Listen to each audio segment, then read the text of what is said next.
el carácter de un líder en estos tiempos de crisis. Pues como ven, tengo la camisa puesta, la camisa de las obras, de la acción, del trabajo duro, duro, de mucho sudor, muchas lágrimas, mucho dolor a veces. La realidad de un líder hoy es mucho sufrimiento por ver a tantos sufriendo, porque hemos aprendido mucho acerca de el liderazgo occidental, que el éxito de un líder está en la prosperidad.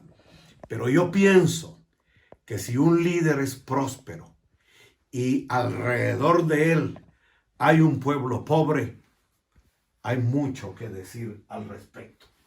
Entonces, voy a ponerme el saco para hablar a los líderes al estilo Roy, ¿no?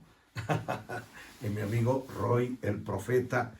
Y yo quiero compartir con ustedes tres cosas respecto a el carácter que el líder debe asumir hoy. Hace más o menos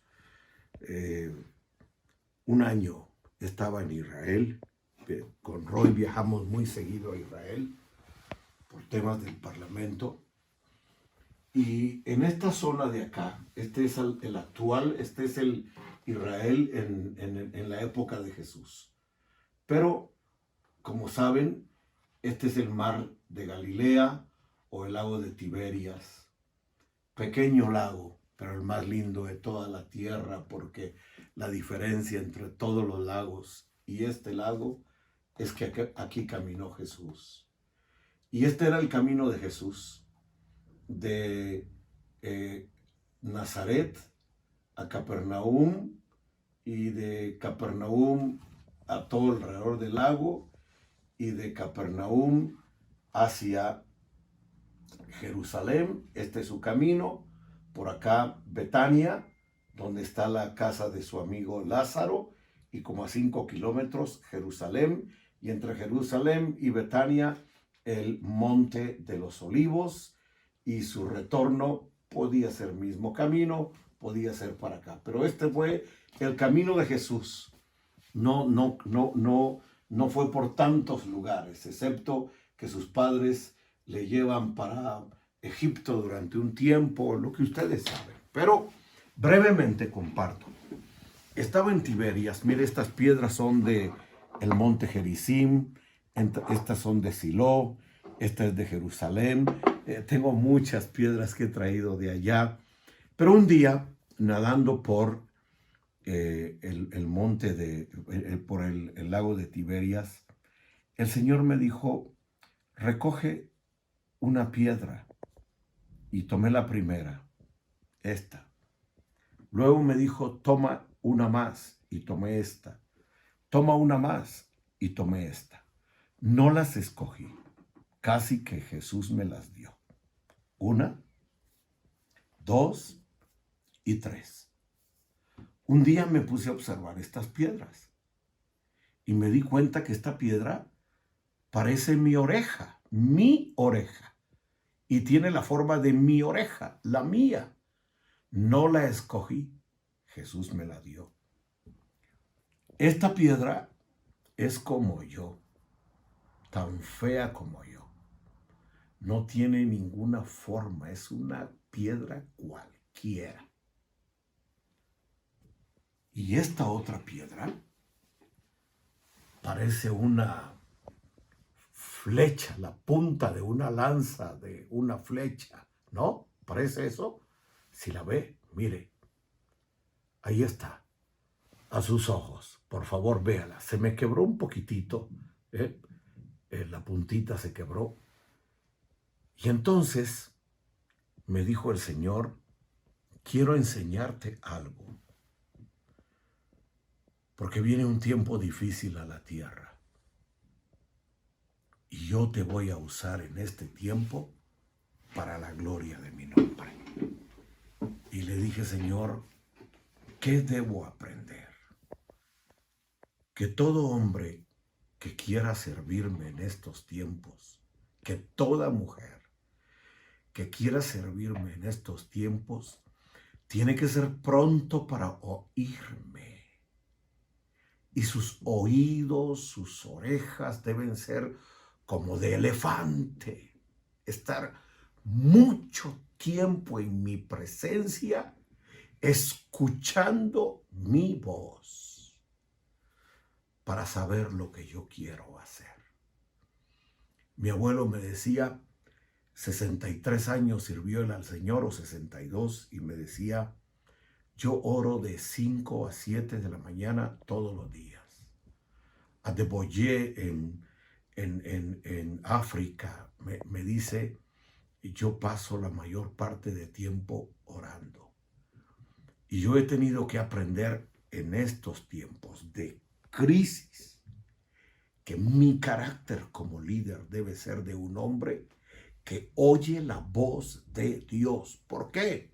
Porque la palabra dice que la fe viene por el oír y el oír la palabra del Señor. Entonces, hay muchas voces alrededor. Voz de crisis, voz de pandemia, voz de influenza, voz de crisis económica, voz de Naciones Unidas contra la iglesia, voz de líderes contra nosotros, voces contra la familia, voces de toda naturaleza. Yo quiero enfocarme a oír la voz de mi Señor y saber lo que Él quiere. Como hizo David cuando enfrentó a Goliat. Él fue al campo de batalla. La voz de Saúl era una, la voz de sus hermanos era otra, la voz del pueblo era otra, la voz de Goliat era otra, pero casi todas las voces que oyó David fueron contra él. Pero él se enfocó a escuchar solo la voz del Señor. Y los líderes hoy tenemos que aprender a oír la voz del Señor en estos tiempos. Ahora mire esta piedra, feísima, en serio, por eso digo que se parece a mí. Uno puede hablar de uno, no de los demás. Y esto me recuerda a mí que esta piedra es semejante a la fe. ¿Por qué? Porque Jesús dijo, cuando los discípulos fueron al monte de los olivos y bajaron a Jerusalén, y Jesús tuvo hambre cerca de la fiesta de las primicias, en la época de la primavera, fue a la higuera y no había nada de fruto en la higuera. Era responsabilidad de la higuera de tener algún fruto, porque era época de primeros frutos. Eso es abril, mayo. Entonces, no había fruto, pero era su responsabilidad tener fruto. Así están muchos líderes hoy. Son responsables de cuidar a la población y de dar mucho fruto, pero no lo están dando, están pensando en sí mismos. Entonces, fíjese, Jesús dice, nunca más haya fruto en ti. Va a Jerusalén y cuando regresa, los discípulos, eso es Marcos capítulo 11, usted lo sabe más que yo. Entonces dice que Pedro le dijo a Jesús, mira, la higuera que tú maldijiste se ha secado. Y Jesús dijo, tengan fe en mi Padre. Y luego les dice estas palabras, porque de cierto les digo que cualquiera, mire, se lo voy a leer, Marcos capítulo 11 dice, cualquiera de ustedes, Marcos 11 y el versículo, Marcos 11 y los versos, me voy directamente a las palabras de Jesús. Y el verso 20 dice, pasando muy de mañana vieron que la higuera que se había secado desde las raíces, y Pedro recordando le dice, mira maestro, la higuera que maldijiste se ha secado. Respondiendo Jesús le dice, tengan fe en mi Padre, en Adonai. Verso 23, Marcos 11, de cierto les digo, cualquiera, mire como esta piedra fea, que no escogí, sino Jesús me dio.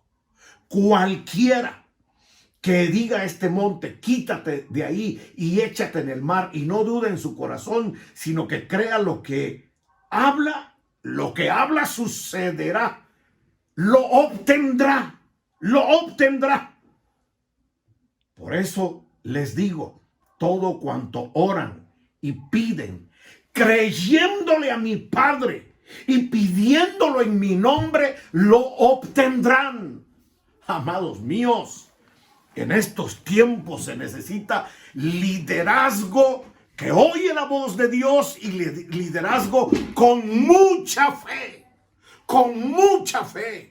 que piense y se enfoque en la necesidad del pueblo, en la necesidad de tanto médico que muere, de tanta enfermera que muere, de tanta gente con hambre y con sed. Los líderes tenemos que, disculpen, quitarnos el saco.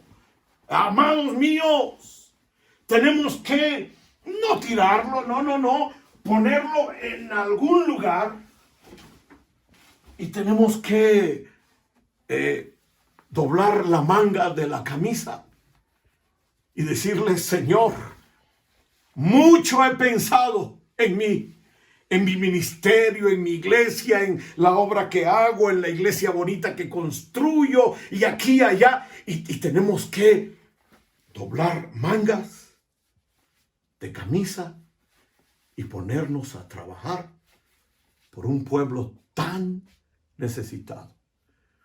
Yo me encuentro aquí en México en el camino con muchos hondureños y guatemaltecos, mis paisanos, porque yo nací en Guatemala, y mi corazón se enternece.